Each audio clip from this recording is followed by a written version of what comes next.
चिड़िया माँ ने गुल्लू को अच्छी तरह समझा दिया। मिट्ठू महाराज की सारी बातें गुल्लू की समझ में आ गई। गुल्लू बड़ा हुआ था, अब उसे ये भी पता था कि वो चिड़िया के बच्चों जैसा नहीं है, लेकिन उसने चिड़िया माँ से पूछा कि मेरे साथ ये सब इस तरह से क्यों करते थे। तो चिड़िया माँ ने कहा, देखो तुम हमारी तरह से नहीं हो। मैं जिस अंडे को बाहर से लाई थी उसमें से तुम निकले हो और तुम चील के अंडे से निकले हो, इसलिए चील के बच्चे हो। माँ ने सोचा क्यों ना मैं इसको खुद ही ट्रेनिंग दूं ताकि ये सबकी मदद करे और इस दरख्त पर किसी दुश्मन को ना आने दे। इसलिए उसने मुनासिब समझा कि वो गुल्लू को सारी बात बता दे। उसने गुल्लू को सारी बात बता दी और उसे कहा कि तुम अपने पंजों के साथ और चोंच के साथ बड़े से बड़े दुश्मन को हलाक कर सकते हो। तुम सांप को देखकर घोंसले में से परिंदों के बच्चों को बचा सकते हो, सांप को मार सकते हो, तुम बाहर से आने वाले शिकारियों पर हमला कर सकते हो और तुम बहुत ऊंची परवाज उड़ सकते हो और बाहर से आने वाली चीलों को भी मार सकते हो क्योंकि वो हमारे बच्चों को खाती हैं। गुल्लू सब बातें गौर से सुन रहा था और उसकी समझ में अच्छी तरह से आ गया। उसने चिड़िया माँ से वादा किया कि वो बिल्कुल ऐसा ही करेगा। एक दिन मिट्ठू महाराज के बच्चे अपने घोंसले में मौजूद थे कि क्या देखता है कि एक सांप बल खाता हुआ वहां पर फिर रहा है। गुल्लू को बहुत गुस्सा आया। उसने सांप को पंजों से पकड़ा और बहुत ऊंचा आसमान की तरफ उड़ने लगा और फिर उसे नीचे फेंक कर मार दिया। लेकिन जब उसने सांप को मारा तो ललचाने लगा कि क्यों ना मैं इसको खाऊं, क्योंकि आखिरकार गुल्लू था तो चील का बच्चा। उसने सांप को खा लिया। अब उसका मन करता कि रोज ही कुछ इस तरह का हो, लिहाजा गुल्लू इस तरह की चीजें ढूंढने लगा। एक दिन चीलों का एक गिरोह वहां पर आ गया। चीलों को देखकर गुल्लू फौरन पहचान गया कि ये मेरी जैसी हैं और मैं इन्हीं में से किसी का बच्चा हूँ। लेकिन उसने ये सोचा कि मैं तो चिड़िया माँ का बच्चा हूँ, मुझे तो चिड़िया ने दाना दुनका खिलाकर बड़ा किया है, लिहाजा मैं किसी का साथ नहीं दूंगा। मैं तो सिर्फ अपनी चिड़िया माँ का साथ दूंगा, इसलिए मैं बाहर से आने वाली चीलों को यहाँ पर हमला नहीं करने दूंगा। जब वहां पर चीलों के एक गिरोह ने हमला किया, वो कौवे के बच्चों को खाने लगी। गुल्लू फौरन उड़ा और उस चील पर झपट पड़ा।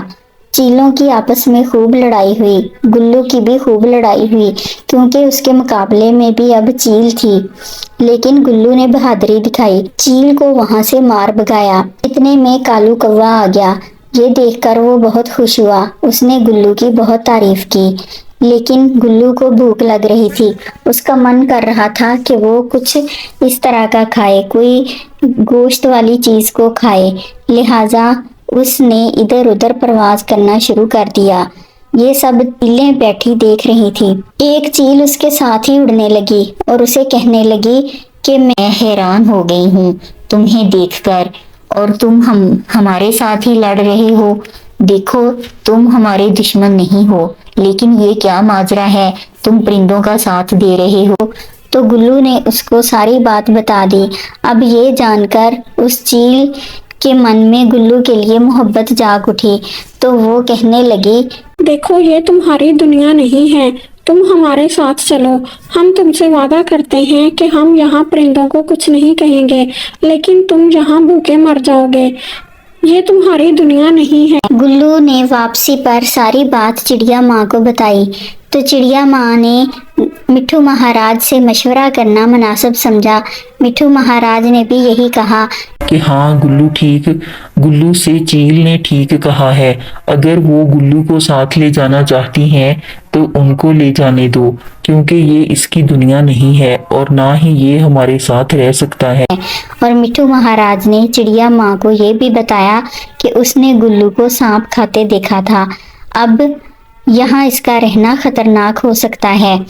चिड़िया माँ का दिल बाहर आया। उसने गुल्लू को घर आकर बहुत प्यार किया। कि तुम चले जाओ, तुम अपने गिरोह के साथ रहोगे तो अपनी दुनिया में रहोगे। वहाँ तुम्हें तुम्हारे माँ बाप भी मिल जाएंगे, इसलिए कि मैंने तुम्हें सारी हकीकत बता दी है। ये सुनकर गुल्लू मुतमईन हो गया। उसने जाकर चीलों के ग्रोह से सारी बात कह दी। तो चीलों के ग्रोह में से एक चील उसके साथ चिड़िया माँ के पास आई। चिड़िया माँ उसे मिठू महाराज और बाकी परिंदों के पास ले गई। सभी परिंदे इकट्ठे हो गए और चिड़िया माँ ने बताया कि गुल्लू जाने वाला है, ये अपनी दुनिया में जा रहा है। सारे परिंदे दुखी हो गए, लेकिन दुखी मन के साथ सबने गुल्लू को अल्लाह हाफिज कहा। इस तरह से गुल्लू अपनी दुनिया में चला गया और सब हंसी खुशी रहने लगे और वहाँ गुल्लू को अपने माँ बाप भी मिल गए। बच्चों, कैसी लगी हमारी कहानी? इस तरह की कहानियाँ सुनने के लिए हमारे चैनल को सब्सक्राइब कीजिए। अगर कहानी अच्छी लगी हो, वीडियो पसंद आई हो तो लाइक ज़रूर कीजिए।